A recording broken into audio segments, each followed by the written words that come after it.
Excuse me.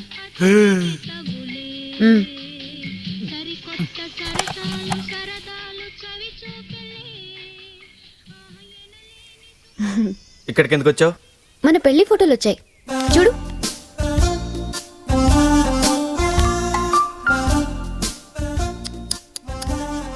ఎంత ట్రిమ్గా ఉండేవాడివి, ఎలా అయిపోయావు చూడు.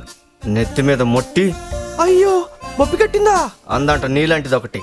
ఎందుకండి నన్ను ఇలాంటి సూటిపోటి మాటలతో పొడుస్తారు? ఓ భారత స్త్రీకి పతియే ప్రత్యక్ష దైవం కదండి. మీరే నా దైవం. మీ పాదాల వద్ద ఎంత చోటిస్తే మీకు సేవలు చేసుకుంటూ ఈ జీవితం గడిపేస్తాను. ఈ స్టైల్ నాకు సూట్ కాలేదు కదా. Okay, let's come to the point. ఈ నాటకం ఇంతటితో వదిలేద్దాం, ఇంక్లూడింగ్ ది మ్యారేజ్. నాకు ఇదంతా చిరాగ్గా ఉంది. నేను నిన్ను లవ్ చేయడం ఏంటి, చీప్గా. అందుకే వెళ్ళి రత్నమాలతో కూడా చెప్పేద్దాం అనుకుంటున్నాను. నిజంగా? నిజంగానా? నిజంగా. అయితే రండి వెళ్దాం. రత్నమాలకి నిజం చెప్పాలంటే ఓ షరతు ఉంది. అనుకున్నా.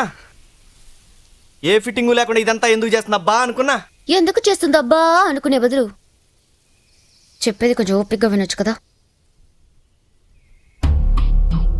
నేను షరత్ పెట్టానంటే దానికో రీజన్ ఉంటుంది. అవునవును, తమరి కన్వీనియన్స్ కి. ఇంటికి రా, డీటెయిల్గా మాట్లాడుకుందాం. నేను చెప్పినట్లు చేసావనుకో, రత్నాన్ని నేను కలిపేస్తాను. మీ కాపురాన్ని మళ్ళీ నిలబెడతాను. బాగా ఆలోచించుకో.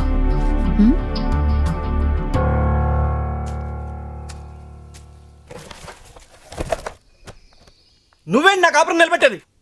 నీ మెహర్బాన్ నాకేం అక్కర్లేదు. నా భార్య దగ్గరికి ఎలా వెళ్ళాలో నాకు తెలుసు. అందుకేనా కాలుగాలిన పిల్లిలా మీ కాలనీ చుట్టూ తిరుగుతున్నావు? ఇంటికొచ్చి షరత్లు ఒప్పుకున్నావనుకో, నెక్స్ట్ మినిట్ రత్నం దగ్గర ఉండొచ్చు. చెప్పింది ఆలోచించు. ఏంటి నువ్వు చెప్తా నేను ఆలోచించేది? ఈ జన్మలో నీ ఇంటి గడప తొక్కను.